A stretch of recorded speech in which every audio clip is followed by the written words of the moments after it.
Un berger allemand s'est perdu devant un supermarché. Ce que le bébé a fait ensuite a laissé tout le monde en larmes. L'histoire que vous allez écouter vous brisera le cœur, puis vous le reconstruira. Si vous avez déjà ressenti une connexion inexplicable avec un animal, celle-ci est pour vous. Aimez, partagez et dites-nous d'où vous regardez. La pluie martelait le pare-brise comme de minuscules poings exigeant l'entrée. Emma, 5 ans, regardait à travers la vitre floue, ses petits doigts traçant le chemin des gouttes d'eau. Le parking du supermarché était devenu un labyrinthe de flaques scintillantes reflétant les lumières fluorescentes crues du plafond. Son père, Daniel, tambourinait impatiemment sur le volant. « Juste un petit arrêt, M, » dit-il en attrapant son portefeuille. « Il nous faut du lait et du pain avant que la tempête n'empire. Tu veux rester ici, au chaud et au sec ?» Emma hocha la tête, serrant son lapin en peluche contre sa poitrine. Le jouet était porté avec amour, une oreille légèrement effilochée, sa fourrure autrefois brillante avait maintenant viré au gris doux. « Hopi et moi, on attendra, » promit-elle. Daniel sourit en ébouriffant ses boucles blondes. « C'est ma courageuse. Ferme les portes derrière moi, d'accord ? Je serai super rapide. » Tandis que son père se précipitait sous la pluie vers les portes du supermarché, Emma vit sa silhouette se brouiller et disparaître. La voiture lui parut soudain plus grande sans lui. Dehors, l'orage s'intensifia, les gouttes de pluie se transformant en boulettes furieuses contre le toit métallique. Elle serra Hopi plus fort dans ses bras. C'est alors qu'elle l'entendit. Au début, Emma crut que c'était juste le vent, ce son grave et lugubre qui s'infiltre parfois par les fissures les nuits d'orage. Mais là, c'était différent, brisé, dispersé entre les rafales de vent et le martèlement de la pluie. Un gémissement, puis un autre. Emma pressa son visage contre la vitre froide, son souffle créant de petits nuages de brouillard. Elle les essuya avec impatience, essayant de voir à travers les trompes d'eau. « Tu as entendu ça, Hopi » murmura-t-elle à son compagnon. Un autre gémissement flotta dans l'air, légèrement plus fort cette fois. Les yeux d'Emma s'écarquillèrent. Quelqu'un pleure. Elle détacha sa ceinture de sécurité et se mit à genoux, regardant par la lunette arrière. Le parking était presque vide, juste quelques voitures éparpillées sur l'asphalte mouillé. Rien ne bougeait, à part les gouttes de pluie dansantes et les arbres qui ondulaient au bord du parking. Au coin le plus éloigné, le son retentit de nouveau, un cri, assurément, mais pas humain. Emma connaissait ce bruit, celui de la cour de récréation où Tommy Peterson s'était écorché le genou. Celui-ci était différent, brut et animal. « Quelqu'un est blessé, Hopi » dit-elle, la détermination illuminant son petit visage. Papa a dit d'attendre. Mais un autre gémissement perça la pluie, et quelque chose se tordit dans la poitrine d'Emma. C'était comme une corde invisible qui tirait sur son cœur, l'attirant vers le bruit. Sans réfléchir, elle déverrouilla la porte et l'ouvrit. Une rafale d'air froid et de pluie la frappa au visage, mais elle le remarqua à peine. Emma sortit, ses bottes de pluie violettes éclaboussant une flaque. La pluie trempa aussitôt sa veste légère. Serrant Hopi contre sa poitrine d'une main, elle se protégea les yeux de l'autre. « Allô » cria-t-elle d'une voix faible face au rugissement de l'orage. « Ça va ?» Les gémissements cessèrent brusquement. Emma resta immobile, la pluie plaquée sur ses cheveux blonds. Elle était sur le point d'abandonner quand la pluie revint plus faible, mais bien là, venant de derrière le magasin. Emma jeta un coup d'œil à la voiture, puis à l'entrée du supermarché où son père avait disparu. Elle savait qu'elle n'était pas censée s'éloigner, papa serait furieux. Mais ses pleurs semblaient si tristes, si solitaires. « On doit t'aider » dit-elle à Hopi d'un ton décisif. Papa comprendrait. Sur ce, elle se mit à marcher, chaque pas lui éclaboussant les jambes. Elle contourna le supermarché, s'éloignant des lumières vives, et pénétra dans la zone ombragée derrière le magasin où les bennes à ordures se dressaient comme des géants endormis. Les gémissements redoublèrent. Emma ralentit, soudain consciente de l'obscurité qui régnait. Les lumières de sécurité projetaient des ombres inquiétantes sur le trottoir mouillé. De grandes bennes métalliques formaient entre elles des couloirs labyrinthiques. La pluie s'était réduite à une bruine, mais le vent soufflait toujours autour du bâtiment, lui faisant froid dans le dos. « Allô » appela-t-elle de nouveau, d'une voix plus faible. « Je ne te ferai pas de mal. » Un léger mouvement derrière la benne la plus éloignée fit bondir son cœur. Emma se figea, une lueur de peur la submergeant. Et si ce n'était pas quelque chose de blessé, mais quelque chose d'effrayant, le monstre sous son lit dont papa affirmait toujours qu'il n'était pas réel? Elle allait se retourner quand elle le vit, une forme sombre se déplaçant dans l'ombre, puis une paire d'yeux captant la faible lumière, reflétant une douce lueur ambrée non pas des yeux humains, mais des yeux d'animaux. La créature bougea légèrement et Emma halta. C'était un chien, un grand berger allemand, trempé jusqu'aux os, son magnifique pelage maintenant emmêlé et sale. Il était blotti contre le mur, cherchant refuge sous le léger surplomb du bâtiment. En voyant Emma, il aplatit les oreilles et laissa échapper un nouveau gémissement. « Oh » souffla Emma, sa peur s'évanouissant instantanément. « Tu n'es qu'un toutou. » Le chien la regardait avec lassitude, le corps tendu. Emma n'avait jamais vu des yeux aussi tristes, ils semblaient contenir toute la tristesse du monde. Elle fit un petit pas en avant et le chien tressaillit. « Tout va bien, dit-elle doucement, comme sa mère lui avait appris à parler aux animaux nerveux. « Je ne te ferai pas de mal. Es-tu perdu ?» Les yeux du chien ne quittèrent pas son visage, tremblant de froid ou de peur, probablement des deux. Emma voulut l'enlacer et faire cesser ses tremblements. Elle fit un autre pas prudent, puis eut une idée. Elle lui tendit Hopi. « Voici Hopi, dit-elle solennellement. Il me protège quand j'ai peur. Tu peux le tenir si tu veux. » Le regard du chien allait d'Emma au lapin en peluche, puis de nouveau à nouveau. Ses oreilles frémirent, passant d'une position aplatie à une posture plus alerte. Encouragée, Emma s'approcha suffisamment près maintenant pour apercevoir les côtes du chien à travers sa fourrure humide. Il semblait affamé et fatigué, mais il ne gronda pas et ne s'enfuit pas. Au lieu de cela, il tendit le cou vers l'avant, le museau frémissant en reniflant dans sa direction. « Tu as faim » demanda Emma. Elle fouilla dans la poche de son manteau et en sortit un biscuit légèrement écrasé que son père lui avait donné plus tôt. « Tu peux le prendre. C'est aux pépites de chocolat. Papa dit que le chocolat est mauvais pour les chiens, mais il n'y a que des petits pépites. Je pense que c'est bon. » Elle en cassa un petit morceau, évitant soigneusement les pépites de chocolat, et le tendit dans sa paume. Les narines du chien se dilatèrent. Il regarda l'offrande, puis de nouveau le visage d'Emma, comme s'il hésitait à faire confiance à ce petit humain. « C'est délicieux » l'encouragea Emma. « Promis. » Plusieurs secondes tendues s'écoulèrent. Puis, lentement, le chien avança, raide et prudent. Emma réalisa en sursaut qu'il boitait, une de ses pattes avant se soulevait légèrement du sol, blessée. Le chien s'arrêta juste avant sa main tendue. Il renifla le biscuit son souffle chaud contre la peau froide d'Emma puis, doucement, si doucement qu'elle le sentit à peine, il prit le morceau dans sa paume, les lèvres douces, en prenant soin de ne pas utiliser ses dents. « Bon chien » murmura Emma. Quelque chose changea dans le regard du chien, la lassitude se transforma en autre chose. Pas tout à fait de la confiance, mais peut-être un début.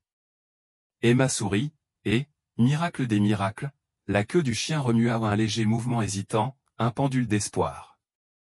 Soudain, un cri de panique rompit le silence.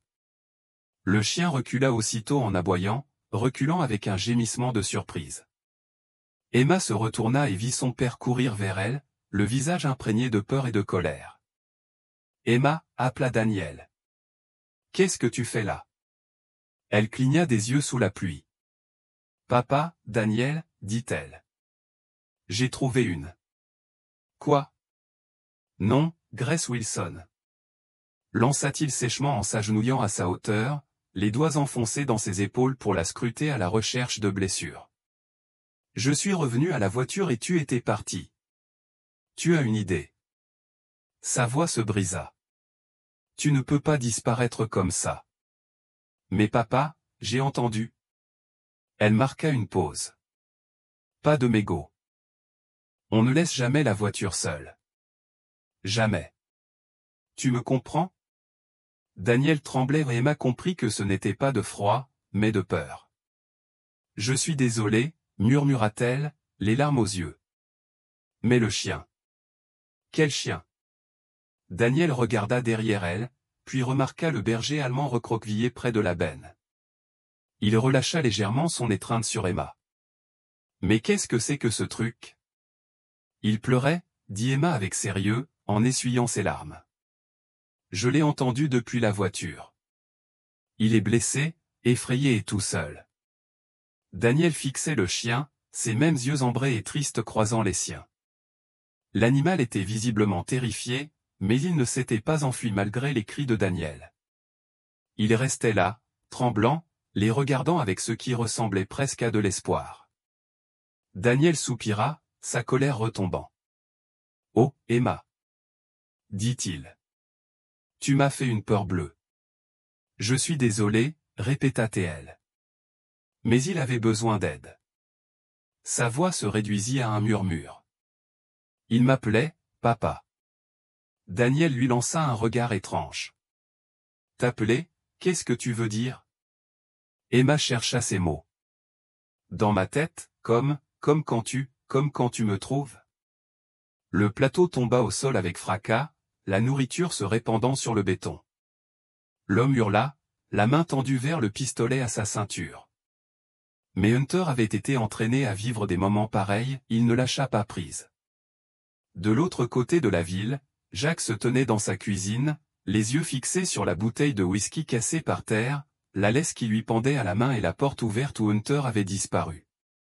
La pluie frappait les fenêtres comme un tambour de guerre. Son souffle se coupa en se remémorant le regard de Hunter, accusation, certes, mais surtout, détermination. Jacques décrocha le téléphone.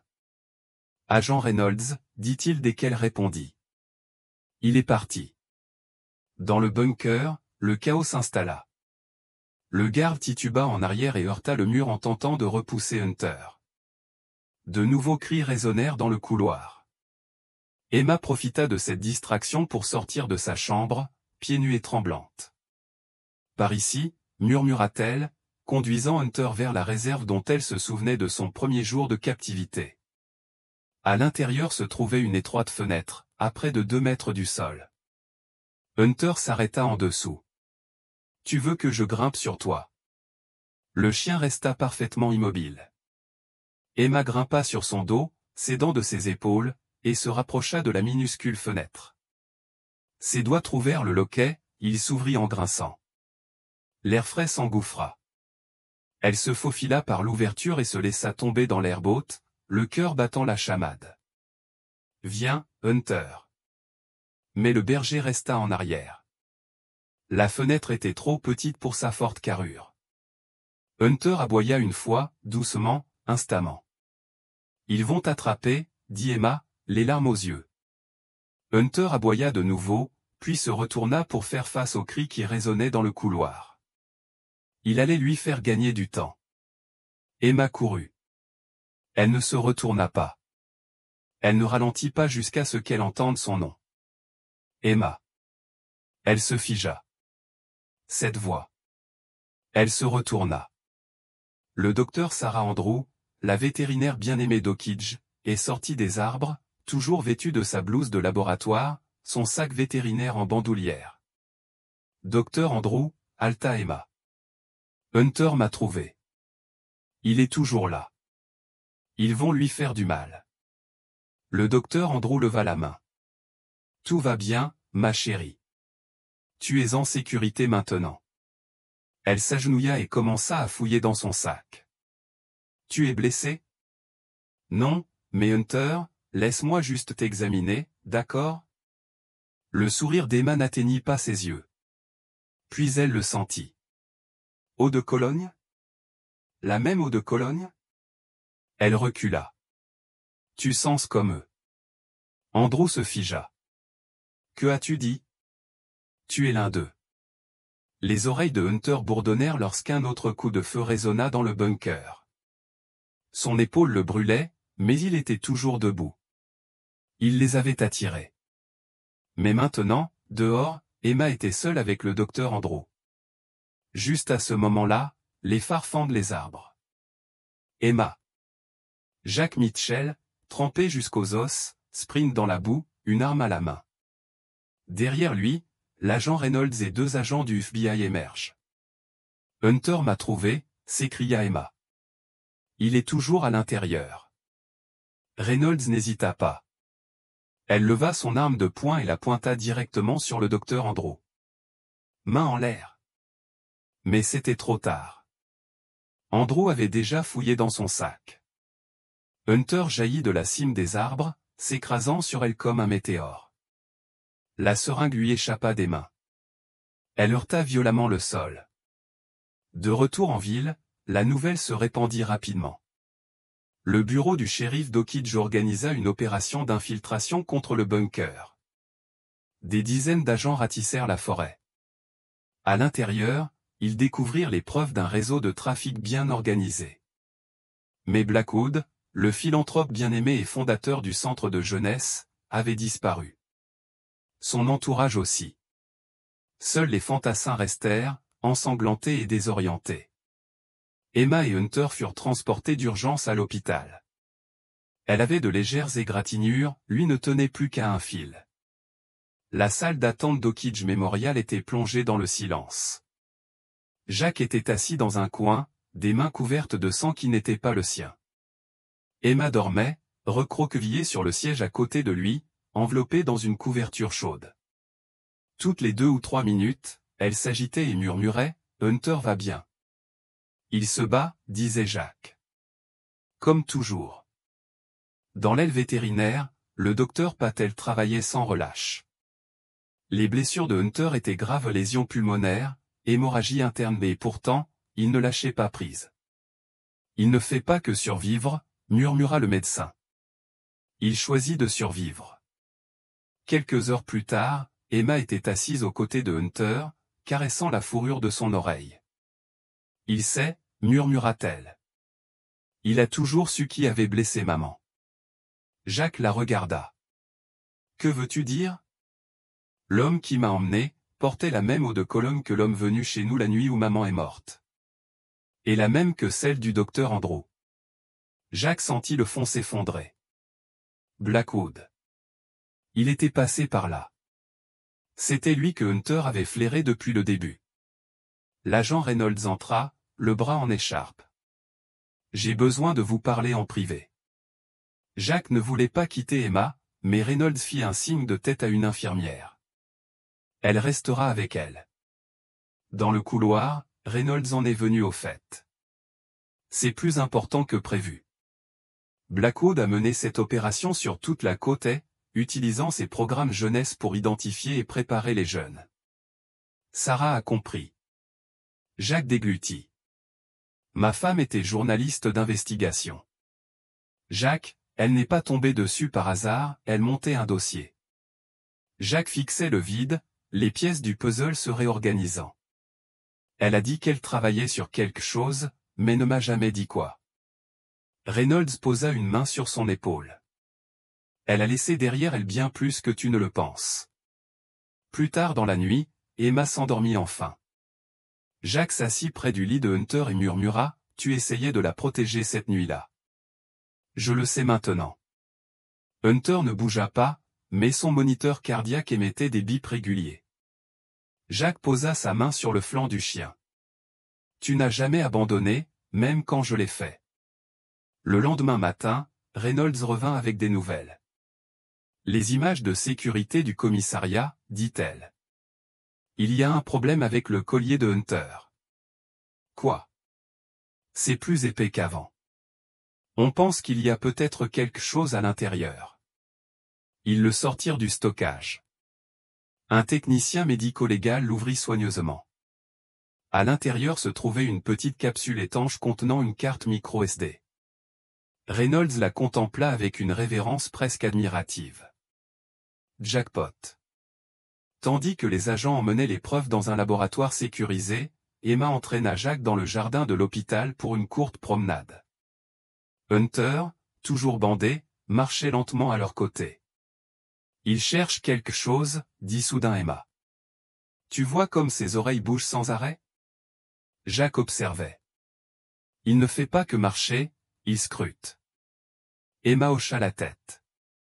Maman disait qu'il savait garder des secrets. Elle disait qu'il savait trouver des trésors. Jacques s'agenouilla, le cœur battant. Un trésor? Elle avait l'air pensive. Elle cachait des choses dans le jardin et disait, « Trouve le trésor, chasseur. » Jacques retint son souffle. « Emma, ta mère a-t-elle déjà caché quelque chose dans l'étang derrière notre maison? » Emma pencha la tête. « Je ne sais pas, mais Hunter, lui, le ferait. » À l'appel de « Sarah », Hunter dressa l'oreille. Il écoutait. Jacques se leva. « J'ai besoin de passer un coup de fil. » L'étang derrière la maison de Jacques Mitchell n'avait rien d'extraordinaire, quelques quenouilles le long du bord, un banc en bois à moitié pourri par les intempéries, et une eau trouble qui ne reflétait que le ciel gris et les feuilles mortes. C'était calme, le genre d'endroit où le chagrin s'installe comme de la vase. Mais cet après-midi-là, sa voix était d'une maturité qui serra la poitrine de Daniel. Le docteur Brown hésita, lançant à Daniel un regard entendu. « Eh bien, il y a des cicatrices. » Elle écarta la fourrure du cou du chien, révélant de fines lignes blanches à peine visibles sur sa peau. On dirait qu'il a porté un collier trop serré pendant longtemps. Quelqu'un lui a fait du mal, déclara Emma d'un ton catégorique. Ce n'était pas une question. On n'en est pas sûr, dit rapidement Daniel, mais Emma secoua la tête. Il me l'a dit, papa. Il en a rêvé pendant qu'on conduisait de mauvais rêves. Elle leva les yeux vers le docteur Brown avec un regard trop entendu pour une enfant de 5 ans. « Tu peux faire cesser cette douleur ?» L'expression du docteur Brown s'adoucit. « Je peux t'aider à soulager ta douleur physique, ma chérie. Le reste ?» Elle s'agenouilla au niveau d'Emma. « Le reste demande du temps et beaucoup d'amour. »« J'ai beaucoup d'amour, » dit simplement Emma. Le scanner à puce électronique émettait un bip négatif, aucune identification, aucun propriétaire enregistré. Atlas était officiellement un fantôme, un chien sans passé, du moins aux yeux du système. Et maintenant, demanda Daniel, même si quelque chose au fond de lui connaissait déjà la réponse. Maintenant, à vous de décider si vous voulez le garder, dit le docteur Brown en grattant derrière les oreilles d'Atlas. Le chien se pencha vers lui, les yeux fermés de contentement. Il est en assez bonne santé. Mis à part son insuffisance pondérale et sa vieille blessure à la patte, avec une bonne alimentation et des soins appropriés, il ira bien. Emma leva les yeux vers son père avec un tel espoir que Daniel sentit sa résolution s'effondrer comme du sable. « On peut, papa, s'il te plaît ? Il a besoin de nous. » Daniel fixait le chien, qu'il observait maintenant de ses yeux ambrés expressifs. Il y avait là une intelligence, une conscience profonde, presque humaine, qui le mettait mal à l'aise comme si l'animal pouvait lire à travers son âme et en mesurer les effets. « On va essayer, » dit-il finalement. Pour l'instant. Le cri de joie d'Emma était si fort qu'Atlas sursauta, mais sa queue commença alors à remuer la première réponse vraiment enthousiaste qu'ils avaient vue de sa part. Le trajet du retour fut différent de celui jusqu'à la clinique. Atlas semblait plus détendu, comme s'il comprenait que ces humains ne lui voulaient aucun mal. Il laissa même Daniel le caresser tandis qu'Emma somnolait à ses côtés, son petit corps succombant enfin à l'épuisement émotionnel de la soirée. Leur maison était une modeste maison coloniale à 2 étages, située dans un quartier calme, le genre d'endroit où les enfants faisaient du vélo sur les trottoirs et où les voisins se connaissaient par leurs prénoms. Daniel l'avait achetée lorsque Sarah était enceinte, rêvant de la vie qu'ils y construiraient ensemble. Maintenant, s'engageant dans l'allée avec un chien inconnu sur la banquette arrière et sa fille endormie dans les bras, il se demandait ce que Sarah penserait de ce dernier événement. Elle adorerait ça, réalisa-t-il avec un pincement au cœur.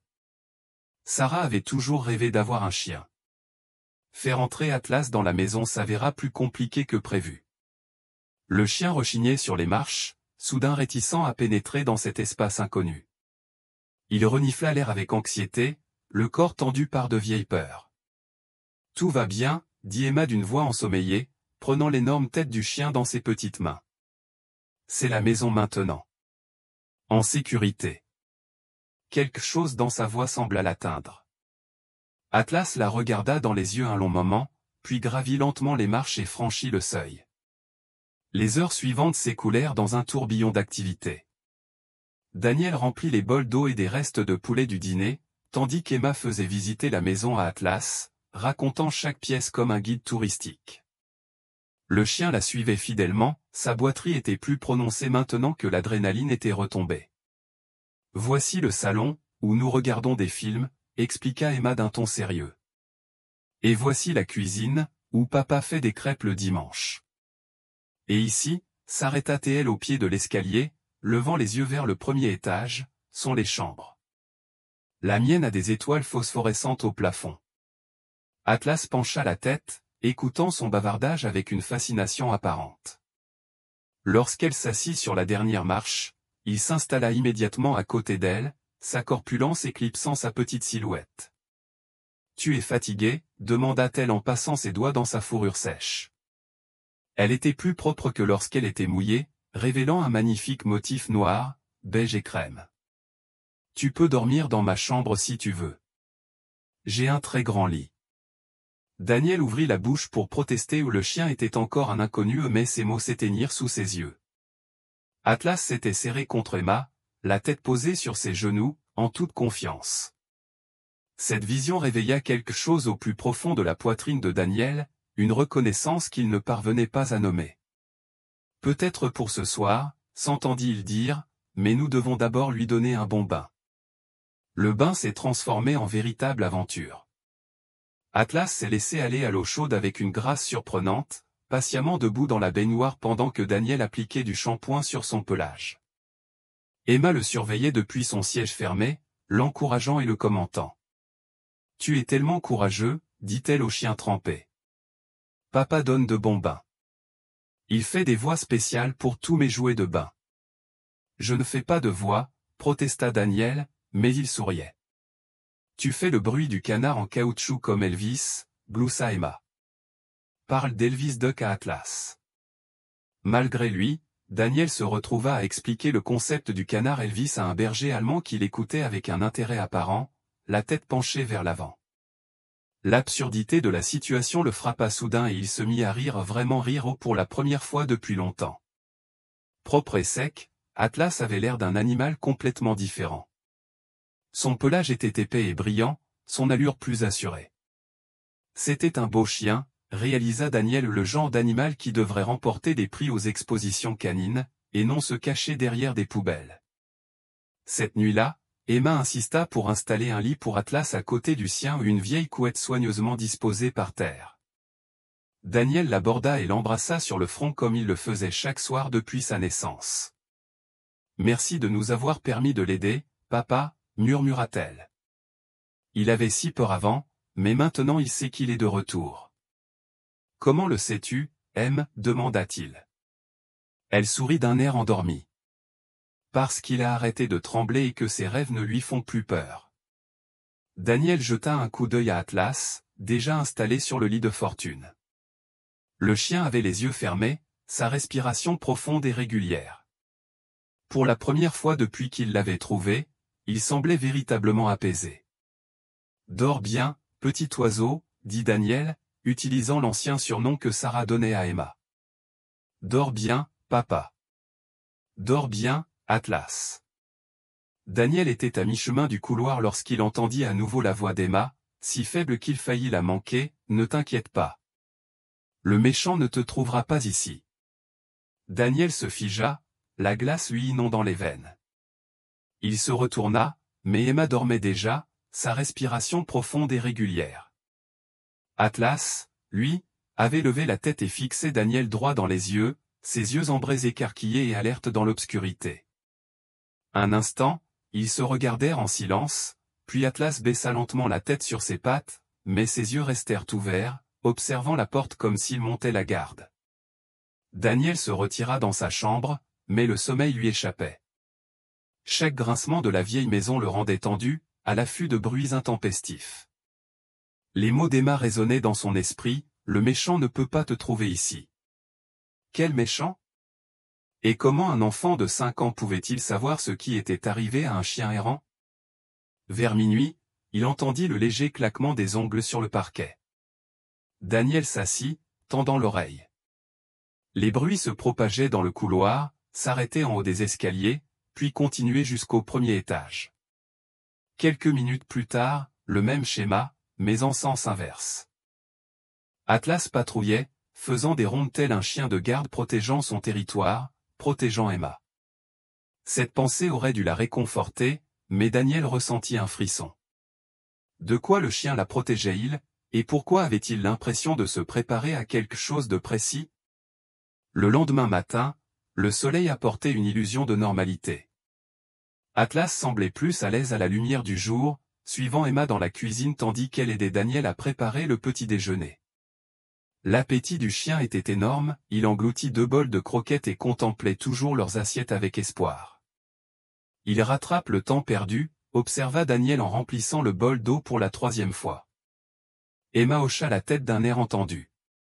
Il avait vraiment faim, soif et il se sentait seul.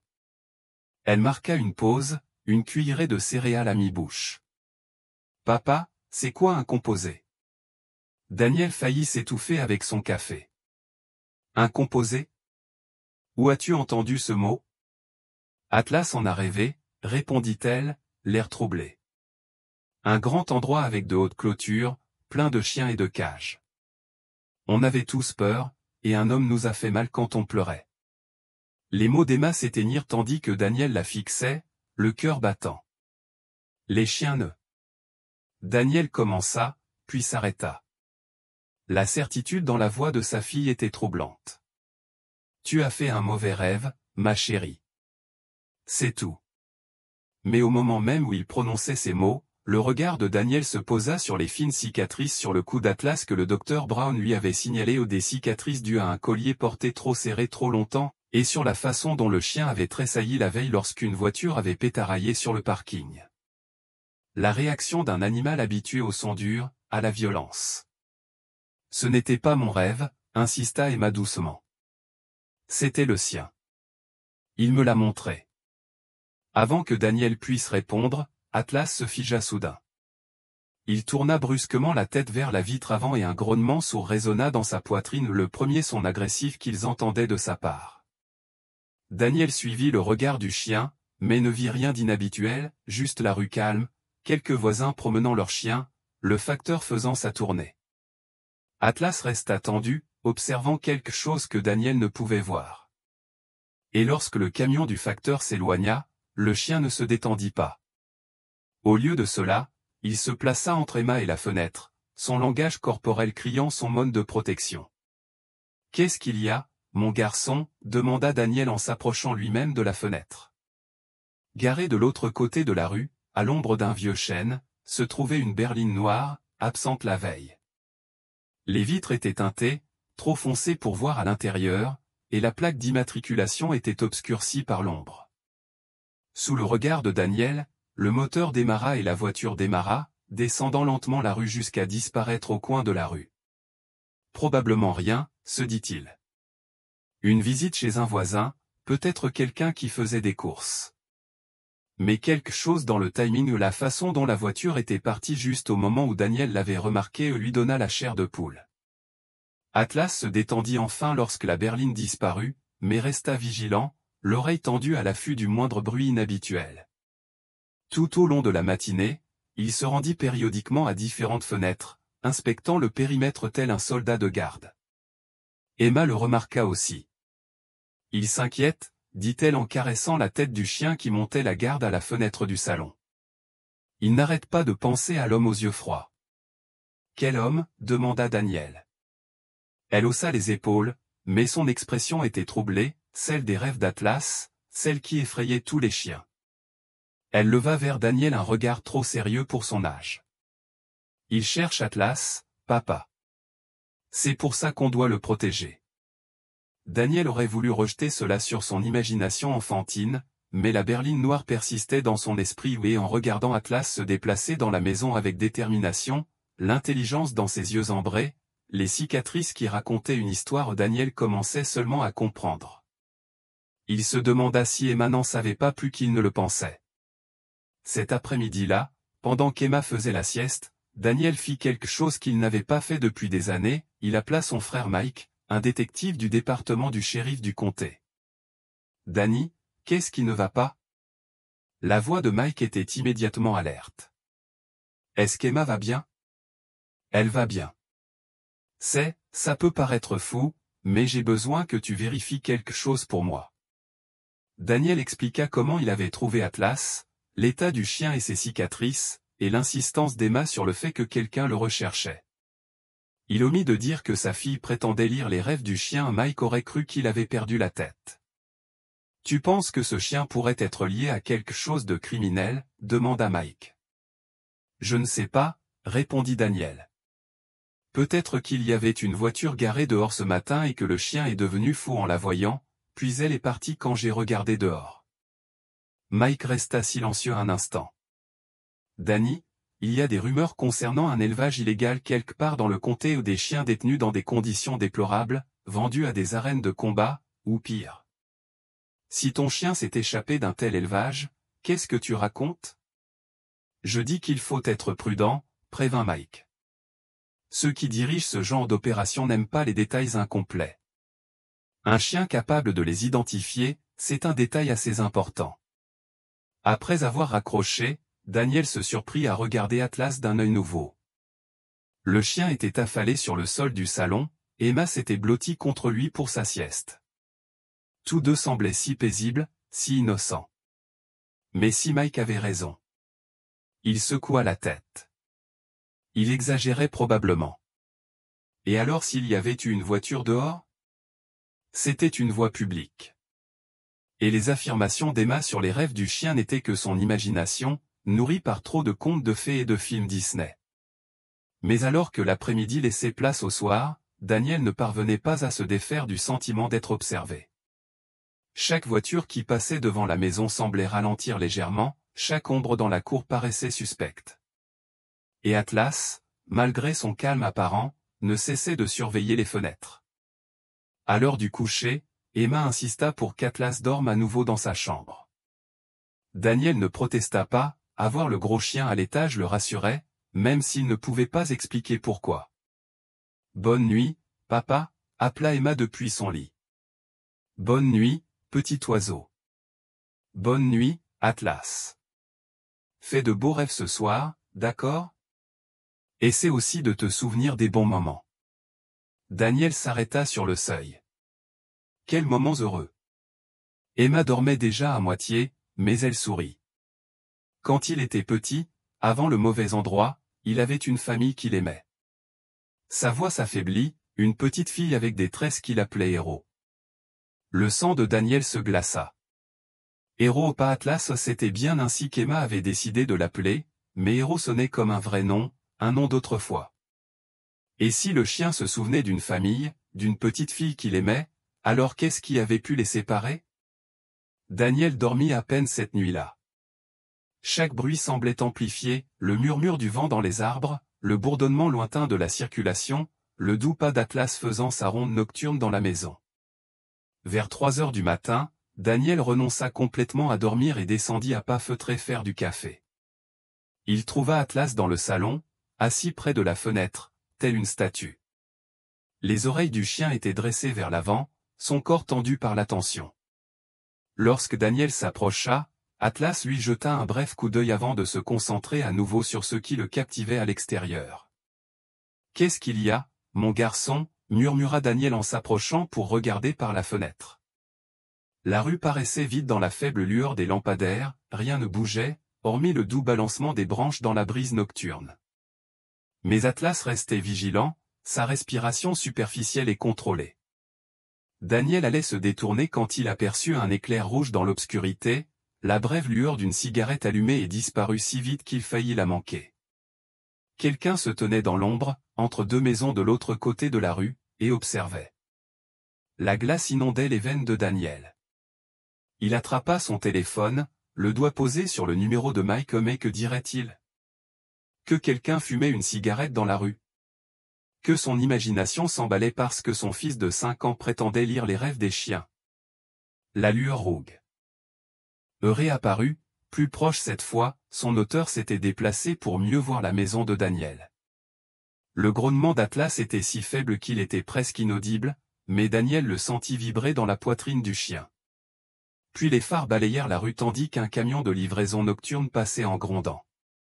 Lorsqu'il disparut, l'observateur avait disparu, mais Atlas ne se détendit pas. Il semblait même plus agité, arpentant la rue entre les vitres avant et arrière comme s'il s'attendait à des ennuis de toutes parts. Le matin n'apporta aucun soulagement à l'attention. Emma se réveilla grincheuse et en larmes, prétendant avoir fait de mauvais rêves de cage et de chaîne.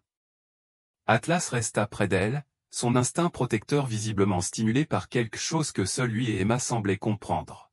« Papa, il faut redoubler de prudence aujourd'hui », annonça Emma au petit déjeuner, son petit visage sérieux. Atlas dit que le danger se rapproche. « Emma, on en a déjà parlé », commença Daniel, mais elle l'interrompit. « Il n'invente rien, papa, regarde. » Elle prit une feuille de papier et commença à dessiner avec ses crayons. Ce qui en ressortit était bien plus détaillé que toutes les images que Daniel avait vues son fils de 5 ans créer auparavant, un homme vêtu de noir, le regard froid et vide. Derrière lui, des rangées de cages abritaient des chiens effrayés. Mais ce sont les détails qui glaçaient le sang de Daniel. L'homme portait une bague distinctive à la main droite ou une lourde chevalière ornée d'un symbole qu'Emma avait soigneusement colorié en noir et son visage, il y avait quelque chose d'anormal, non pas déformé, mais cruel, d'une cruauté que même un dessin d'enfant ne pouvait dissimuler. « Où as-tu vu cet homme » demanda doucement Daniel. « Dans les souvenirs d'Atlas » dit Emma d'un ton neutre. « Il a blessé beaucoup de chiens, les a fait se battre, et quand ils refusaient. » Elle ne termina pas sa phrase, mais son crayon craqua sous la pression de sa main. Daniel étudia le dessin, l'esprit s'emballant. Le niveau de détail était impossible pour une enfant de l'âge d'Emma à moins qu'elle n'accède réellement aux souvenirs du chien. Mais c'était impossible, n'est-ce pas? Son téléphone sonna, les faisant sursauter tous les deux. Le numéro de Mike s'afficha à l'écran. « Danny, j'ai une information pour toi, » dit Mike sans préambule. « Et ça ne va pas te plaire. » Daniel entra dans la pièce voisine, baissant la voix. « Que as-tu trouvé? Vous vous souvenez des rumeurs sur les élevages illégaux? Eh bien, ce ne sont pas que des rumeurs. On a eu un tuyau hier concernant un complexe à une 50aine de kilomètres de la ville. L'endroit a été perquisitionné ce matin. » Le cœur de Daniel battait fort. « Et c'était terrible? » Danny, c'était vraiment horrible, la voix de Mike devint sombre. Des chiens dans un état lamentable, des traces de combat, tout y est. Mais voilà le truc, ils ont trouvé des cages vides, beaucoup, et des traces menant dans les bois. Quelqu'un les a prévenus avant notre arrivée. Combien de chiens se sont échappés, demanda Daniel. Difficile à dire. Peut-être une douzaine, peut-être plus. Mais, Danny. Mike marqua une pause.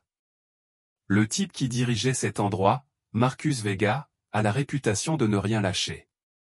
S'il pense qu'un de ses atouts est quelque part. Qu'est-ce que tu dis, murmura Daniel. Je dis que tu devrais peut-être envisager d'emmener Emma dans un endroit sûr pendant quelques jours, le temps que nous résolvions ce problème. Daniel regarda vers la cuisine, où Emma dessinait toujours, Atlas pressé contre elle comme un gardien à fourrure. Mike, à quoi ressemble cette Vega? Pourquoi demandes-tu cela? Fais-moi plaisir. Mike soupira. La quarantaine, cheveux noirs, regard froid, une cicatrice caractéristique au sourcil gauche, remontant à une vieille bagarre au couteau. Il porte toujours une lourde bague à la main droite ou une sorte d'emblème familial, ou quelque chose comme ça. Le sang de Daniel se glaça. La description correspondait parfaitement au dessin d'Emma, jusqu'à l'anneau. « Danny, tu es toujours là. »« Je dois y aller, » murmura Daniel. « Merci de m'avoir prévenu. » Il raccrocha et retourna précipitamment à la cuisine, l'esprit en ébullition. Comment Emma avait-elle pu dresser un portrait aussi précis d'un homme qu'elle n'avait jamais vu à moins qu'Atlas ne lui ait révélé ses souvenirs d'une manière ou d'une autre? Mais même si c'était possible et l'esprit rationnel de Daniel insistait sur le fait que ce n'était pas le cas, comment le prouver? Emma leva les yeux à son entrée, le visage pâle. Il arrive, n'est-ce pas? Le méchant. Avant que Daniel puisse répondre, Atlas se redressa brusquement. Il tourna la tête vers l'arrière de la maison, un grognement grave et menaçant s'échappant de sa gorge au son d'un prédateur se préparant au combat. « Éloigne-toi des fenêtres », ordonna Daniel en prenant Emma dans ses bras. Tout de suite. Ils se retirèrent dans le couloir central, la partie la plus protégée de la maison. Atlas se plaça entre eux et la porte arrière, le poil hérissé, les lèvres retroussées révélant d'impressionnants crocs. Le silence s'étendit comme un fil, puis Daniel l'entendit, le léger frottement des pas sur la terrasse arrière. Quelqu'un essayait de se taire, mais les vieilles planches trahissaient chaque pas. Daniel tenait son téléphone, le pouce survolant le 911, lorsque les pas s'arrêtèrent. Celui qui était dehors s'était arrêté juste devant la porte de la cuisine. Le grognement d'Atlas s'amplifia, se transformant en un grondement d'avertissement continu.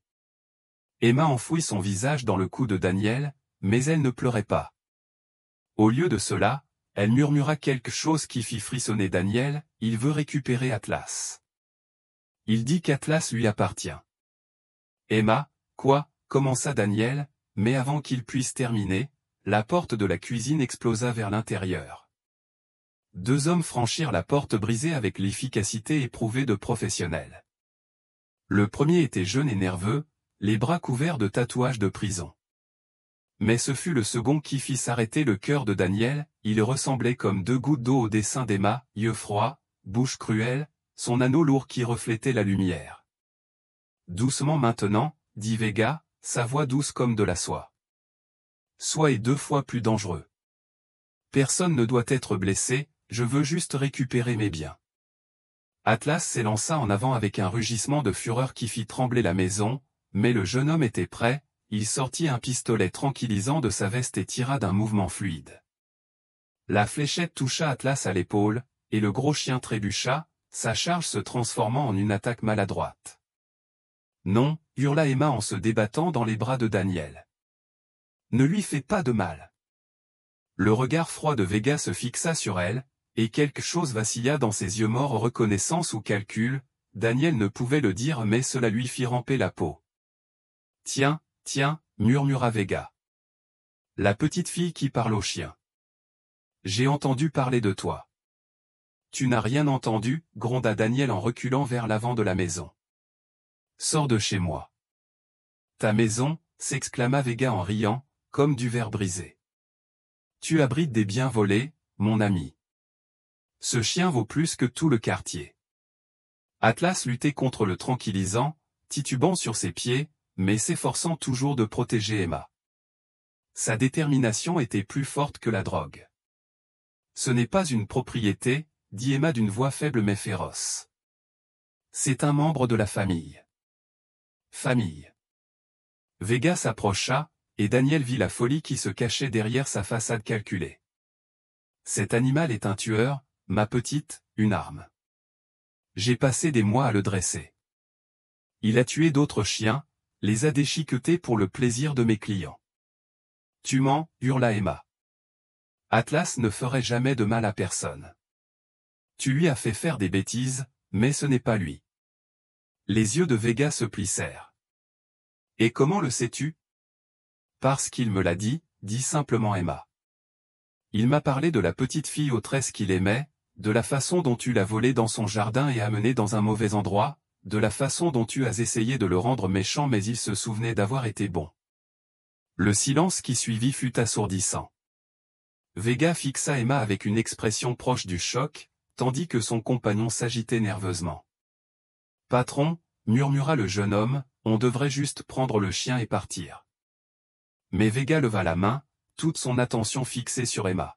« Que t'a-t-il dit d'autre » Emma leva le menton d'un air de défi. « Il m'a dit que ton vrai nom n'était pas Marcus, mais Tommy, et que tu avais un chien comme lui quand tu étais petite. Un chien qui s'est fait renverser par une voiture parce que tu avais oublié de fermer le portail. » Vega resta immobile, la couleur disparut de son visage, ne laissant que ses yeux froids et vides. « C'est impossible, murmura-t-il.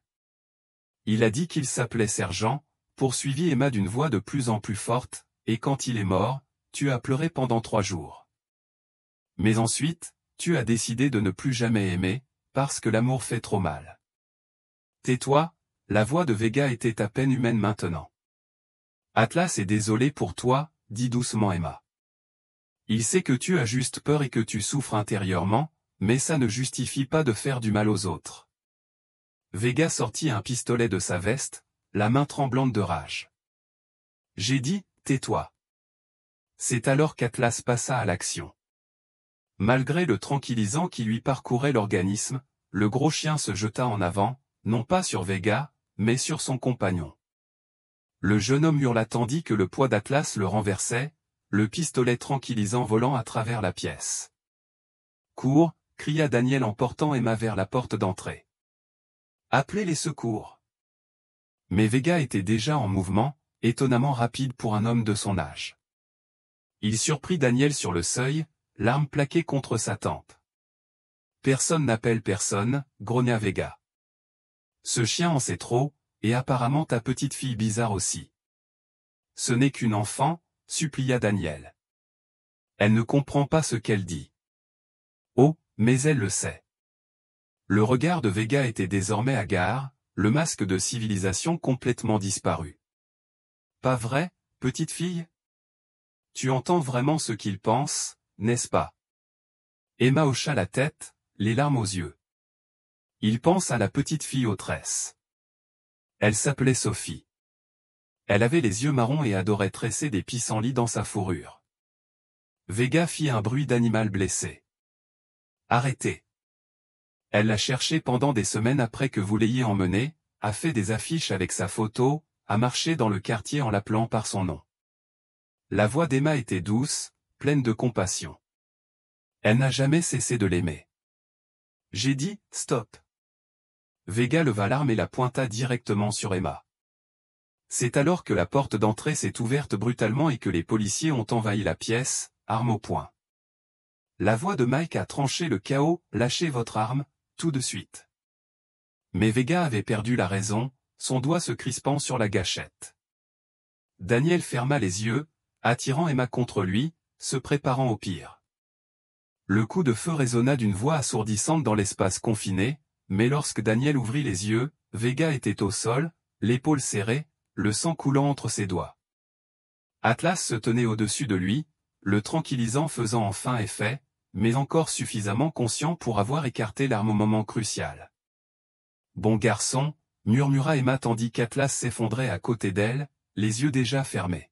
« Tu nous as sauvés. » Alors que la police arrêtait Vega et son complice, Emma s'agenouilla près du chien inconscient et caressa doucement sa fourrure. « Est-ce qu'il va s'en sortir ?» demanda-t-elle au docteur Brown, arrivé avec les ambulanciers. « Il ira bien », lui assura le vétérinaire. L'effet du tranquillisant se dissipera dans quelques heures, c'est un garçon robuste. Le plus fort, acquiesça Emma. Elle se pencha pour murmurer à l'oreille d'Atlas, « Sophie serait si fière de toi. Tu as su te comporter en héros. » Daniel regardait sa fille réconforter le chien qui leur avait sauvé la vie et, pour la première fois, il ne remettait pas en question son lien impossible avec l'animal.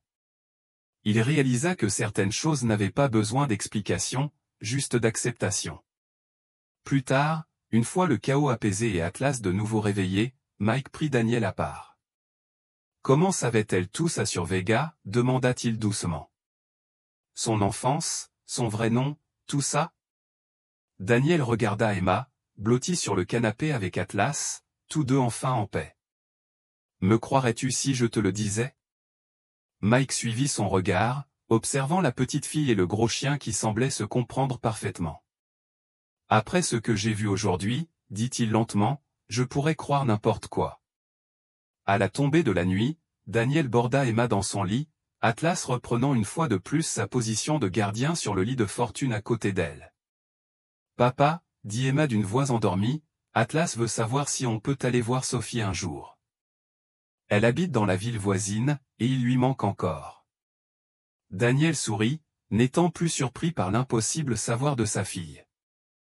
Je pense que ça peut s'arranger, petit oiseau. Je pense qu'Atlas mérite de revoir sa première famille, et ensuite il reviendra avec nous, si c'est ce qu'il veut. Emma hocha la tête, satisfaite. C'est vrai. Il dit que nous sommes sa vraie famille maintenant, celle qu'il a choisie. Alors que Daniel éteignait la lumière, il entendit Emma murmurer une dernière chose à son protecteur, « Fais de beaux rêves, Atlas. Rêve de Sophie et des pissenlits. Rêve d'être aimé. » Et dans l'obscurité, Daniel aurait pu jurer avoir entendu la queue du chien cogner doucement contre le sol, comme s'il comprenait chaque mot. Mais à l'intérieur, il est comme les autres.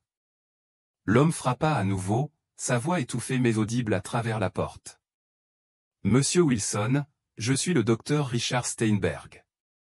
Je représente certaines parties intéressées par l'acquisition de votre chien.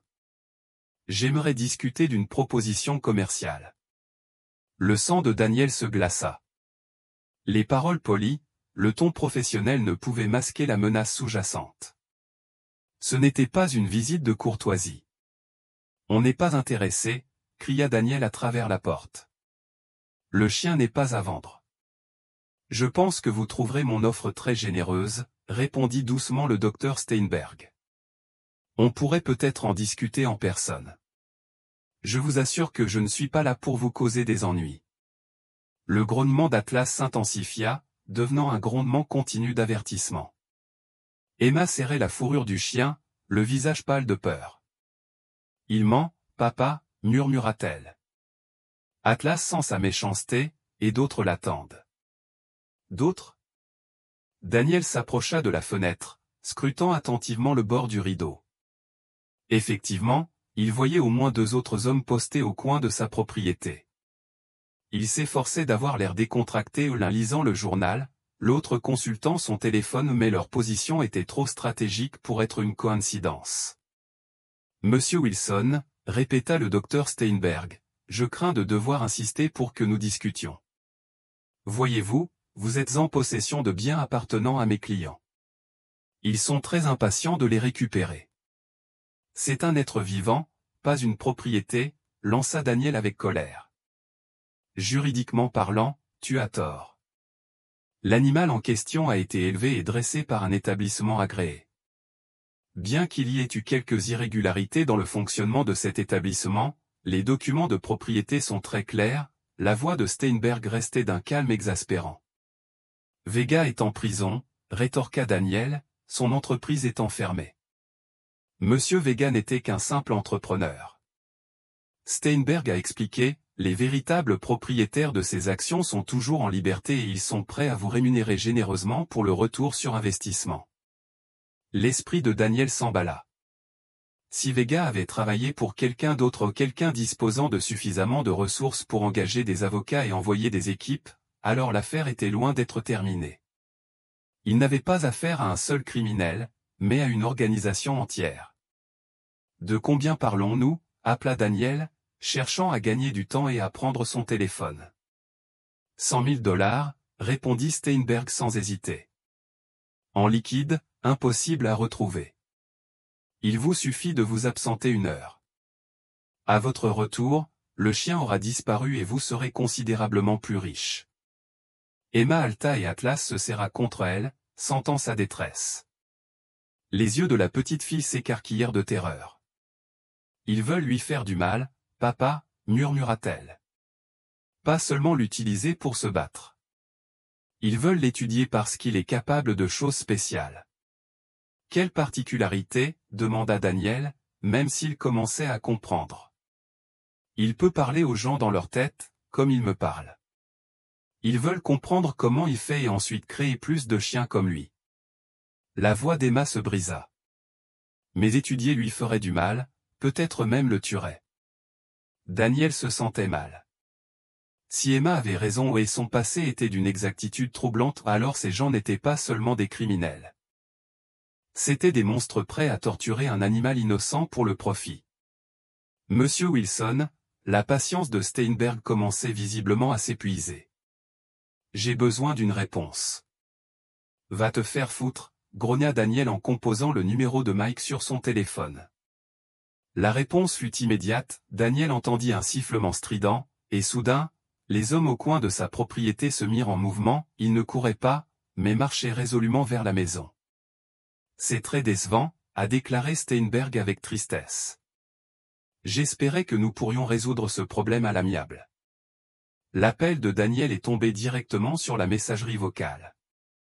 Mike était probablement au tribunal ou en train d'interroger les associés de Vega. Aucune aide de ce côté-là. Atlas aboyait frénétiquement, courant entre la porte d'entrée et la porte de derrière, traquant les hommes qui approchaient. Emma s'accrochait à la jambe de Daniel, les larmes aux yeux. « Papa, il faut qu'on file », sanglota-t-elle. Ils ont des filets et des cages dans leur voiture, et des aiguilles qui font dormir les chiens, pour toujours. Daniel prit Emma dans ses bras et courut vers la porte de derrière. S'il pouvait atteindre la maison du voisin, peut-être. La porte de derrière explosa à l'intérieur juste au moment où il l'atteignait. Deux hommes vêtus de noir firent irruption, se déplaçant avec une précision militaire. L'un portait un grand filet, l'autre un pistolet à fléchette, comme celui utilisé par le complice de Vega. Atlas se jeta sur le premier homme, mais ce n'étaient pas des voyous comme la bande de Vega. C'étaient des professionnels, préparés à affronter un gros chien agressif. Le filet s'enroula autour de la tête et des épaules d'Atlas, emmêlant ses jambes et l'envoyant s'écraser au sol. « Cours, Emma » cria Daniel en la déposant et en la poussant vers l'escalier. « Cache-toi » Mais d'autres hommes franchissaient la porte d'entrée, leur coupant la voie de fuite. Daniel s'est retrouvé encerclé, ne tenant rien d'autre qu'un couteau de cuisine qu'il avait attrapé sur le comptoir. « Ne rendez pas les choses plus difficiles que nécessaire », dit le docteur Steinberg en enjambant délicatement les débris de la porte arrière. « Personne ne doit être blessé. »« Tu lui fais déjà du mal », hurla Emma depuis l'escalier, où un des hommes l'avait rattrapé. « Lâche Atlas. »« J'ai bien peur que ce ne soit pas possible, ma chère, » répondit Steinberg d'un ton posé. « Il est bien trop précieux pour être confié à un amateur. » Atlas luttait désespérément dans le filet, son corps puissant se débattant alors qu'il tentait d'atteindre Emma. Mais plus il se débattait, plus il s'empêtrait. L'un des hommes leva son pistolet à fléchette et visa le flanc exposé du chien. Non. Emma se libéra de son ravisseur et se jeta sur Atlas. La fléchette destinée à Atlas toucha Emma à l'épaule. Le temps sembla s'arrêter. Emma baissa les yeux vers la fléchette qui dépassait de son petit corps, les yeux confus, puis leva les yeux vers Daniel avec une expression de trahison qui lui brisa le cœur. « Papa » murmura-t-elle, avant de s'effondrer. Le rugissement de fureur d'Atlas fit trembler la maison. Avec une force née d'une rage désespérée, il déchira le filet comme du papier de soie et se lança sur l'homme qui avait tiré sur Emma. L'entraînement professionnel, l'équipement coûteux, rien de tout cela n'avait d'importance face à un protecteur défendant sa meute. Le cri de l'homme s'interrompit brusquement lorsque les mâchoires d'Atlas se refermèrent sur sa gorge. « Tirez sur le chien » cria Steinberg. « Tirez sur lui maintenant !» Mais Atlas était un tourbillon de crocs et de griffes, se déplaçant trop vite pour que les hommes restants puissent tirer clairement. Il libéra le premier homme, qui respirait encore mais aurait besoin de soins médicaux importants, et se tourna vers la forme immobile d'Emma. « Reste en arrière », prévint Daniel, mais Atlas l'ignora. Le gros chien s'approcha d'Emma, lui reniflant doucement le visage et gémissant doucement. Comme elle ne répondait pas, il pressa son museau contre son cou, vérifiant son pouls. Daniel fut submergé de soulagement lorsqu'il vit la poitrine d'Emma se soulever et s'abaisser régulièrement. Elle était inconsciente, mais vivante, le tranquillisant était destiné à un chien de 70 kg. L'un des hommes a dit nerveusement, « Un enfant de cette taille ?» « Elle ira bien », a rétorqué Steinberg, mais Daniel percevait l'incertitude dans sa voix. « Attrapez le chien et partons d'ici. »« Je ne crois pas », la nouvelle voix provenait de la porte d'entrée, où Mike se tenait, son arme de service dégainée. Derrière lui, Daniel voyait d'autres policiers prendre position autour de la maison. « Tout le monde à terre, maintenant », cria Mike. Les minutes qui suivirent furent chaotiques. Certains hommes de Steinberg tentèrent de fuir, d'autres saisirent leurs armes. Un imbécile tenta même d'attraper Atlas, une erreur qui lui coûta plusieurs doigts et sa dignité. Une fois la poussière retombée, toute l'équipe de Steinberg était en garde à vue et Emma était transportée dans une ambulance. Le tranquillisant destiné à Atlas aurait été suffisamment puissant pour la tuer si elle n'avait pas reçu de soins médicaux immédiats. « Comment as-tu su qu'il fallait venir ?» demanda Daniel à Mike tandis qu'il suivait l'ambulance jusqu'à l'hôpital. « Information anonyme », répondit Mike d'un ton sombre. « On m'a signalé des hommes armés encerclant votre maison. » Sa voix était déguisée, mais il jeta un coup d'œil à Atlas, qui était à l'arrière de la voiture de patrouille de Mike. « Tu as appelé ?» Daniel secoua la tête. « J'ai essayé de t'appeler, mais je suis tombé sur la messagerie. » Mike resta silencieux un instant, puis, ils regardèrent tous deux Atlas, qui regardait par la fenêtre vers l'hôpital où Emma était soignée. Les yeux du chien étaient vifs et intelligents, bien plus intelligents que n'importe quel animal normal. « Peut-être, » dit lentement Daniel. « On ne pose pas la bonne question. Peut-être que ce n'est pas qui a appelé qui est en cause, mais comment. » À l'hôpital, le docteur Reynolds leur assura qu'Emma se rétablirait complètement. Le tranquillisant avait été puissant, mais pas mortel. Elle dormirait plusieurs heures, puis se réveillerait groggy, mais indemne. « Elle a de la chance, » dit le médecin. Une dose de cette ampleur aurait pu arrêter son cœur. Daniel s'assit près du lit d'Emma, tenant sa petite main, tandis qu'Atlas était allongé par terre à côté d'eux. L'hôpital avait assoupli sa politique interdisant les animaux après que Mike eut expliqué les circonstances et vu que le chien refusait de quitter Emma. « Ce n'est pas fini, n'est-ce pas ?» demanda Daniel à Mike, qui montait la garde près de la porte. « Probablement pas, » admit Mike. « Steinberg ne parle pas, mais nous avons trouvé des objets intéressants dans sa voiture, des cartes de visite d'une entreprise appelée Prometheus Research, et un dossier au nom d'Emma. » « Le nom d'Emma ? Pourquoi aurait-il un dossier sur ma fille ?» Mike avait l'air sombre. D'après ces documents, il surveillait la famille depuis des semaines, depuis que des rumeurs circulaient concernant une petite fille capable de communiquer par télépathie avec les animaux. Le sang de Daniel se glaça. « C'est impossible, on n'a parlé à personne. » Sa voix s'interrompit, se souvenant du cabinet du docteur Brown, des voisins qui avaient vu Emma avec Atlas, du caissier de l'épicerie qu'il avait vu calmer un chien agressif sur le parking, simplement en lui parlant. « La nouvelle se répand dans une petite ville, » dit Mike doucement, et apparemment certaines personnes sont très intéressées par les enfants ayant des capacités inhabituelles. Comme si elle sentait qu'on parlait d'elle, Emma s'agita dans son lit d'hôpital. Ses yeux s'ouvrirent brusquement, cherchant aussitôt Atlas. Lorsqu'elle le vit allongé près de son lit, elle sourit faiblement. « Tu m'as sauvé » murmura-t-elle au chien. Atlas leva doucement la tête, léchant sa main là où elle pendait sur le côté du lit. « Comment a-t-il appelé à l'aide, EM » demanda doucement Daniel. Les yeux d'Emma se fermaient déjà, mais elle parvint à répondre. « De la même façon qu'il me parle, papa. Il a trouvé une gentille dame qui promenait son chien et lui a mis les mots dans la tête, lui a dit exactement quoi dire à la police. » Elle se rendormit, laissant Daniel et Mike se regarder dans un silence stupéfait. « C'est impossible, » dit finalement Mike. Daniel regarda Atlas, qui les observait de ses yeux ambrés incroyablement intelligents. Le chien semblait comprendre chaque mot qu'il disait et, plus important encore, en saisir les implications. « Vraiment ?» demanda Daniel. « Après tout ce qu'on a vu. » À l'extérieur de la chambre d'Emma, le monde suivait son rythme normal. Les médecins faisaient leur ronde, les visiteurs allaient et venaient, et la vie continuait comme si de rien n'était.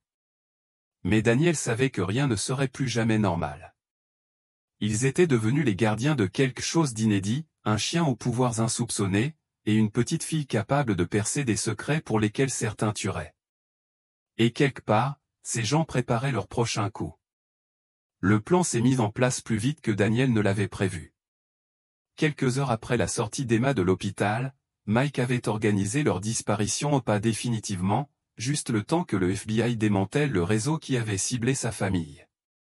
Prometeux Research est plus important que prévu, expliqua Mike en les aidant à faire leur bagage. Ils ont des contacts au gouvernement, dans le monde universitaire, et même dans l'armée.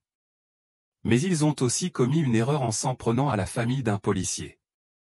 Tous les services de police de 3 États les recherchent désormais. Emma était assise sur son lit, pliant soigneusement ses vêtements, tandis qu'Atlas l'observait depuis la porte. Le chien ne l'avait pas quitté depuis l'hôpital, son instinct protecteur s'était accru à un degré presque surnaturel. « Combien de temps allons-nous devoir nous cacher » demanda Emma doucement. « Juste quelques semaines, petit oiseau, promit Daniel. Le temps que les méchants soient arrêtés. » Mais à cette même phrase, Daniel lut le doute dans les yeux de sa fille. Elle était trop intelligente, elle en avait trop vu. L'innocence qui aurait dû la protéger de ces dures réalités lui avait été ôtée par des circonstances indépendantes de sa volonté. « Ils ne s'arrêteront pas, dit-elle simplement. Même si ceux-là se font prendre, il y en aura d'autres. Atlas est trop spécial, ils le voudront toujours. » Son ton pragmatique fit frémir Daniel. Aucun enfant de 5 ans ne devrait avoir à penser à de telles choses. Alors, on continuera à le protéger, dit Daniel fermement. Tous ensemble. Emma hocha la tête, mais son expression resta troublée. Atlas dit qu'il y a autre chose, quelque chose qu'il ne m'a pas encore dit parce que c'est trop effrayant. Avant que Daniel puisse lui demander ce qu'elle voulait dire, la radio de Mike grésilla. À toutes les unités, nous avons des signalements de véhicules suspects dans le quartier Wilson. Des ennemis pourraient s'y installer. Mike jura dans sa barbe. Ils nous ont trouvés plus vite que prévu. Il faut agir immédiatement. Les minutes qui suivirent furent un tourbillon d'activité. Daniel jeta les derniers objets essentiels dans des sacs tandis que Mike coordonnait ses actions avec les autres unités. Atlas fit les 100 pas, anxieux, ses sens surnaturels détectant clairement l'approche du danger. « Papa, » dit Emma d'un ton pressant en tirant sur sa chemise, Atlas dit qu'ils ne viennent pas seulement pour lui cette fois. Ils viennent aussi pour moi. « Que veux-tu dire » demanda Daniel, pris de panique. « Ils veulent nous étudier tous les deux, pour comprendre comment nous pouvons communiquer. » Son petit visage était pâle de peur. « Ils pensent que s'ils comprennent comment ça marche, ils pourront le faire avec d'autres personnes et d'autres animaux. » Les implications frappèrent Daniel comme un coup dur. Si ces gens pouvaient exploiter le lien entre Emma et Atlas, créer des armées de soldats et d'animaux liés psychiquement, les applications militaires seraient dévastatrices. « On part, » dit-il d'un ton sombre, en portant le plus grand sac sur son épaule. Tout de suite. Ils atteignirent la porte de derrière avant que les lumières ne s'éteignent. L'éclairage de secours s'alluma une seconde plus tard, projetant des ombres inquiétantes dans la maison. Mais dans cet instant d'obscurité, Daniel entendit quelque chose qui lui glaça le sang, le léger murmure de pas dans l'escalier. Quelqu'un était déjà à l'intérieur. Atlas se mit à aboyer violemment, mais cette fois, son avertissement arriva trop tard. La maison avait été cambriolée simultanément de plusieurs points, et ils étaient maintenant pris au piège. « Police !» « À terre !» cria Mike, son arme dégainée. Mais la réponse vint de partout à la fois, des voix professionnelles appelant de différentes pièces, des mouvements coordonnés dans l'obscurité. Il ne s'agissait pas de criminels isolés, ni même des hommes de main de Steinberg, il s'agissait de militaires ou d'anciens militaires, agissant avec précision et détermination. « Agents fédéraux. Reposez-vous immédiatement !» cria l'un d'eux. « Agents fédéraux, mon cul !» gronda Mike. « Où sont vos badges ? Vos mandats ? » « Nous n'avons pas besoin de mandat pour des questions de sécurité nationale, » répondit-il froidement. « Les sujets viendront avec nous volontairement, ou ils viendront inconscients. À vous de choisir. » Daniel tira Emma derrière lui, Atlas formant une barrière protectrice devant eux deux. Le gros chien grognait sans cesse, le poil hérissé, prêt à se battre jusqu'à la mort si nécessaire. « Sécurité nationale » le défia Daniel. On parle d'une petite fille et de son chien. On parle d'armes potentielles d'une puissance sans précédent. La voix le corrigea. La communication télépathique entre humains et animaux pourrait révolutionner la guerre, la collecte de renseignements, et même l'exploration spatiale. Pensiez-vous vraiment que nous laisserions de tels moyens aux mains des civils? Emma s'avança derrière Daniel, le menton relevé d'un air de défi. Des atouts, dit-elle d'une voix plus autoritaire que n'importe quel enfant de 5 ans ne devrait l'être. Nous ne sommes pas des atouts. Nous sommes des personnes. Et Atlas n'est pas une arme. Il fait partie de la famille. Emma, recule, commença Daniel, mais elle leva la main pour l'arrêter.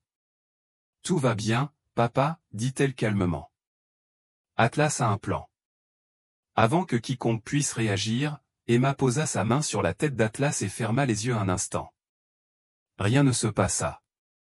Puis Daniel ressentit une étrange pression dans son esprit, comme celle qui précède un orage. La sensation s'intensifia, et soudain, Daniel entendit quelque chose d'impossible non pas avec ses oreilles, mais dans ses pensées. La voix d'Atlas, claire comme le jour, « Fais-nous confiance. Quoi qu'il arrive, fais-nous confiance. » Daniel halta et recula en titubant. Autour de lui, il vit les hommes armés réagir de la même manière, certains baissaient leurs armes pour se tenir la tête, d'autres reculaient, confus. Les yeux d'Emma s'ouvrirent brusquement, brillant d'une lumière surnaturelle. Lorsqu'elle parla, sa voix portait des harmoniques inexistantes, comme si Atlas parlait à travers elle. « Vous voulez savoir ce qu'on peut faire ?» demanda-t-elle aux agents cachés. « Vous voulez voir notre potentiel ?» La pression dans l'esprit de Daniel s'intensifia, et soudain, il entendit tout, non seulement les pensées d'Atlas, mais aussi la confusion de Mike, la peur des agents, et même les aboiements du chien du voisin à 3 maisons de là. Le quartier tout entier était devenu une symphonie de conscience, toute cette énergie circulant à travers Emma et Atlas. On peut faire plus que communiquer, poursuivit Emma, sa voix désormais d'une profondeur inouïe. On peut guérir. Elle tendit la main vers l'un des agents qui avait émergé de l'ombre d'un homme boiteux et dont la moitié du visage était couvert de vieilles cicatrices. Sans le toucher, Emma parvint à se connecter à ses nerfs endommagés, aux souvenirs brisés de la guerre qui l'avait blessé. L'expression de l'homme passa de l'agressivité à l'émerveillement, tandis que des décennies de douleurs chroniques s'évanouissaient. Sa boiterie disparut, ses cicatrices s'estompèrent et, pour la première fois depuis des années, il se redressa complètement. « Où on peut faire du mal », ajouta Emma, le ton plus sombre. Un autre agent, celui qui avait parlé si froidement de moyens et d'armes, se plia soudain en deux de douleur. Non pas une douleur physique, mais une torture émotionnelle, tandis que toutes ces cruautés lui revenaient avec une clarté parfaite, chaque personne blessée, chaque ordre obéissant posé de questions, chaque instant où il avait préféré le pouvoir à la compassion. Il tomba à genoux, les larmes aux yeux. « S'il vous plaît, Alta-Teil, faites que ça cesse. » « Emma, » dit Daniel d'un ton pressant, « ça suffit. » Mais lorsqu'Emma se tourna vers lui, Daniel vit que sa petite fille n'avait plus tout à fait le contrôle. Le lien qu'elle avait tissé avec Atlas avait ouvert quelque chose d'immense et de puissant, quelque chose qui dépassait ce qu'il pouvait gérer seul. « Aidez-nous », la voix d'Atlas était tendue, désespérée. « Elle est trop jeune pour un tel pouvoir. Aidez-nous à le contenir. » Sans vraiment comprendre ce qu'il faisait, Daniel tendit la main et la posa sur Emma et Atlas. Au moment où il la toucha, l'immense symphonie de pensées se concentra soudain, canalisée par leur lien familial vers quelque chose de plus gérable. Emma cligna des yeux, l'éclat surnaturel s'estompant dans ses yeux. La pression dans les esprits se relâcha, laissant place à un profond silence. Une nouvelle voix s'éleva sur le seuil. Daniel se retourna et vit une femme âgée entrer. Elle portait un simple tailleur gris et se tenait avec une autorité tranquille. Derrière elle, 2 hommes en veste du FBI de vrai, avec leurs papiers d'identité bien visibles. Dr Sarah Chen, se présenta la femme, directrice du département des phénomènes extraordinaires. Nous traquons les recherches illégales sur les capacités télépathiques depuis un certain temps. Des recherches illégales, demanda Mike, secouant toujours la tête pour s'éclaircir les idées. Prometteux Research opère sans l'aval du gouvernement, expliqua le docteur Chen. Ce sont des scientifiques véreux qui utilisent des enfants et des animaux pour des expériences non autorisées. Nous essayons de les faire taire depuis des mois. Elle regarda Emma avec une sorte d'admiration. Mais je n'ai jamais rien vu de tel. Vous n'avez pas seulement communiqué par télépathie, vous avez temporairement fusionné les consciences de plusieurs sujets. Les applications pour les traitements médicaux, la thérapie psychologique, et même la résolution de conflits. Tu es là aussi pour nous emmener, demanda doucement Emma. Le docteur Chen s'agenouilla au niveau d'Emma, l'air doux. Je suis là pour vous offrir une protection et une vraie protection, pas l'emprisonnement. Une chance de comprendre vos capacités sans être exploité. Qu'est-ce que ça veut dire, demanda Daniel avec méfiance. Cela signifie que vous continuerez à vivre normalement, répondit le docteur Chen, avec un renforcement de la sécurité et des consultations occasionnelles pour nous aider à comprendre ces phénomènes.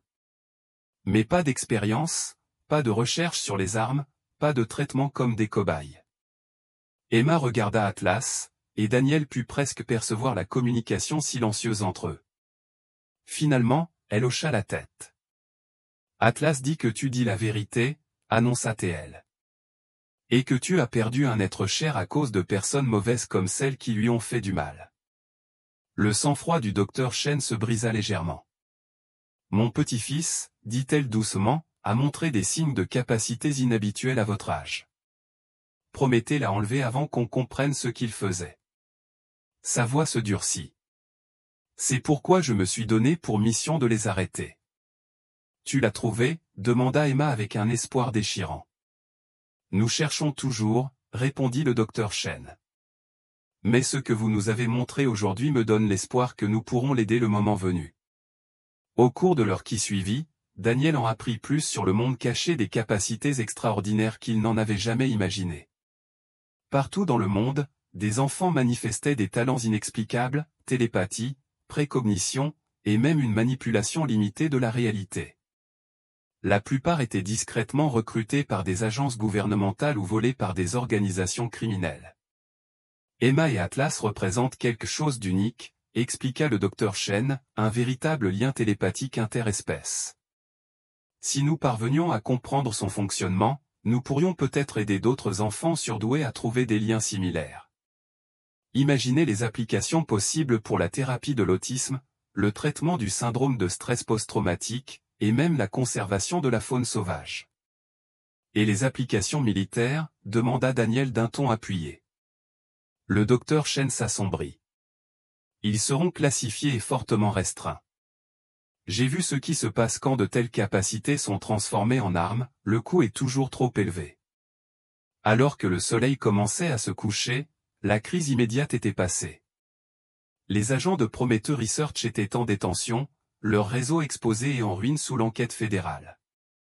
Steinberg avait enfin commencé à parler, fournissant des preuves qui enverraient toute son organisation derrière les barreaux. Mais les questions plus importantes subsistaient, que devenaient Emma et Atlas? Jusqu'où leur capacité pourrait-elle se développer? Et quelle responsabilité impliquait des dons aussi extraordinaires? Ce soir-là, alors qu'ils étaient assis dans leur salon désormais sous la protection discrète de véritables agents fédéraux, Emma se blottit contre Atlas sur le canapé. Pour la première fois depuis qu'il l'avait trouvé, le regard du gros chien était paisible, comme si une peur profonde avait enfin disparu. « Papa, dit Emma d'une voix endormie, Atlas veut que tu saches quelque chose. »« Qu'est-ce que c'est, petit oiseau ?»« Il nous remercie de nous avoir donné la chance de former une vraie famille. » Elle bâilla en se blottissant plus profondément contre la fourrure d'Atlas. Et il dit qu'il est prêt à aider d'autres enfants comme moi maintenant, des enfants qui ont peur, qui sont seuls et qui ne comprennent pas ce qui leur arrive. Daniel sourit en caressant les cheveux de sa fille et les oreilles du chien. Dis-lui qu'on trouvera une solution ensemble, tous ensemble. Il dit qu'il le sait déjà, marmonna Emma, déjà à moitié endormie. Il dit que c'est ce que font les familles. Tandis que Daniel les regardait dormir sa fille impossible et son compagnon extraordinaire, il ressentit quelque chose qu'il n'avait pas éprouvé depuis des années, non seulement de l'espoir, mais un but. Ils avaient été choisis pour quelque chose d'exceptionnel, quelque chose qui pourrait contribuer à améliorer le monde. Demain apporterait de nouveaux défis, de nouvelles questions, de nouvelles aventures. Mais ce soir-là, ils étaient simplement une famille, un homme, sa fille et un chien qui les avait tous sauvés en leur apprenant que l'amour pouvait surmonter tous les obstacles, même les barrières entre les espèces, entre les esprits, entre le possible et le réel. Dehors, les premières étoiles apparurent dans le ciel qui s'assombrissait. Et si Daniel tendait l'oreille, il pouvait presque entendre les pensées murmurées de chaque être vivant à des kilomètres à la ronde, toutes reliées par des fils de conscience invisibles qu'Emma et Atlas avaient contribué à révéler. Le monde allait devenir un endroit bien plus intéressant.